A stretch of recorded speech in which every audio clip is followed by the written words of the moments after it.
Les congés légaux en Belgique et leur fonctionnement peuvent être un vrai casse-tête. Ai-je droit à des congés légaux cette année? À combien de jours ai-je droit?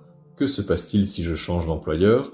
Dans cette vidéo, on tente en 5 minutes de faire le point sur cette législation à la belge, d'après sa réforme de 2024. Petit disclaimer avant de commencer, les principes énumérés dans cette vidéo concernent les travailleurs sous statut employé. Bien qu'il y ait certains des principes qui soient communs entre les ouvriers et les employés, on fait ici un focus sur le statut employé.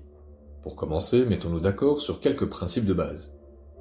Tout d'abord, au niveau sémantique, que l'on parle de congés légaux, vacances annuelles, vacances légales, congés payés ou vacances payées, on parle à chaque fois de la même chose. Dépendamment des habitudes, on va parfois utiliser un terme plutôt que l'autre, mais tout ça ne recoupe qu'une seule et même réalité en finalité. Dans cette vidéo, on utilisera le terme de congés légaux. Par congé légal, on entend donc les jours de congés payés auxquels tous les travailleurs ont droit chaque année en Belgique. En d'autres termes, si vous travaillez, vous avez droit à des congés légaux rémunérés. En Belgique, et c'est une particularité bien belge, pour avoir droit à des congés légaux cette année, vous devez avoir travaillé l'année passée. Par exemple, si vous n'avez pas du tout travaillé en 2024, vous n'aurez pas droit à des congés légaux en 2025.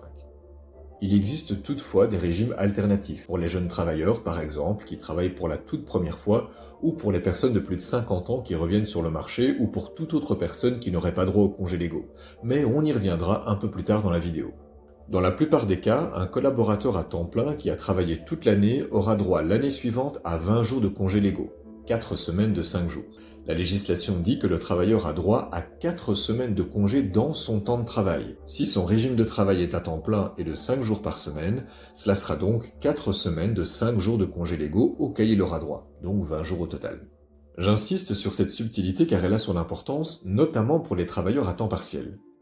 Cette règle, le travailleur a droit à 4 semaines de congé de son régime de travail, signifie pour les travailleurs à temps partiel que le nombre de jours de congé auxquels ils ont droit sera adapté en fonction de leur horaire de travail. Imaginons quelqu'un qui travaille 4 jours par semaine par exemple, en 4/5e donc. Son droit aux congés légaux sera donc de 4 semaines de 4 jours, soit 16 jours de congé au total. Alors cet exemple est relativement simple, mais il en existe beaucoup d'autres où la mise en application de cette règle est un peu plus complexe. Prenons l'exemple d'un collaborateur qui travaille toute l'année 2024 à temps plein. Il passe à 4/5e au 1er janvier 2025. Théoriquement, on pourrait penser qu'il a droit à 20 jours de congés légaux en 2025 puisqu'il a travaillé toute l'année 2024 à temps plein.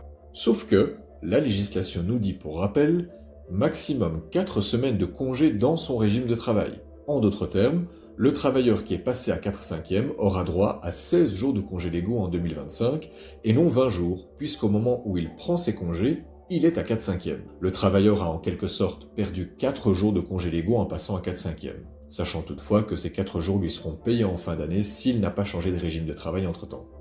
Le 1er janvier 2024 a été marqué par la mise en application d'une réforme importante dans les congés légaux en Belgique. Depuis cette date, les employés qui prennent leurs congés chez un autre employeur que celui chez qui ils ont gagné ces congés ne sont quasiment plus payés au moment de leur prise. Plus ou moins 10% de leur salaire leur est versé lors de la prise du congé. On va prendre un exemple concret pour expliquer toutes les implications de cette réglementation qui n'est pas toujours évidente à comprendre. Imaginons le cas de l'employé Arthur.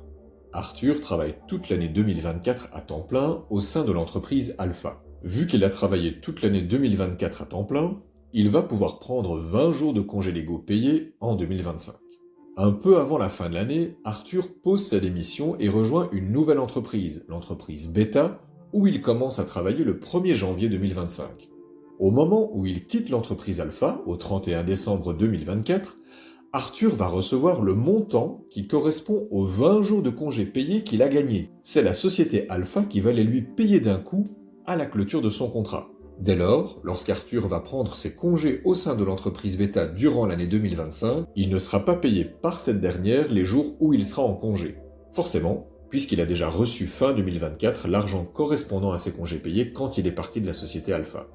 Alors, de sorte que le travailleur ne soit pas totalement sans revenu lorsqu'il prend les congés dans ce genre de situation, et pour quelques autres raisons d'ailleurs, la législation prévoit qu'Arthur recevra plus ou moins 10% de son salaire lorsqu'il prendra congé dans la société Beta. Les 90% restants ne sont pas payés puisqu'ils ont déjà été payés par la société Alpha. Comme je l'ai dit un peu plus tôt dans la vidéo, il existe des systèmes alternatifs pour permettre à ceux qui n'ont pas droit à des congés légaux de quand même bénéficier de congés payés. Alors, il est impossible de détailler le fonctionnement de tous ces systèmes alternatifs ici, cela prendrait largement plus que les 5 minutes prévues pour cette vidéo. Je vais donc vous en citer et expliquer brièvement quelques-uns, ceux auxquels je suis le plus souvent confronté en réalité. Commençons par les congés jeunes. Si vous avez maximum 25 ans et que vous commencez à travailler l'année où vous avez reçu votre diplôme, vous pourriez bien avoir droit à des congés jeunes. Un autre dispositif auquel énormément de travailleurs peuvent avoir droit est celui des congés européens. On parle aussi de vacances supplémentaires. C'est déjà la fin de cet épisode, je vous remercie de l'avoir suivi. S'il vous a plu, n'hésitez pas à liker, n'hésitez pas à vous abonner à la chaîne, n'hésitez pas également à me retrouver sur d'autres réseaux sociaux comme LinkedIn, j'y publie d'autres contenus et je vous dis à très bientôt pour un nouvel épisode sur Sine Qua Non RH.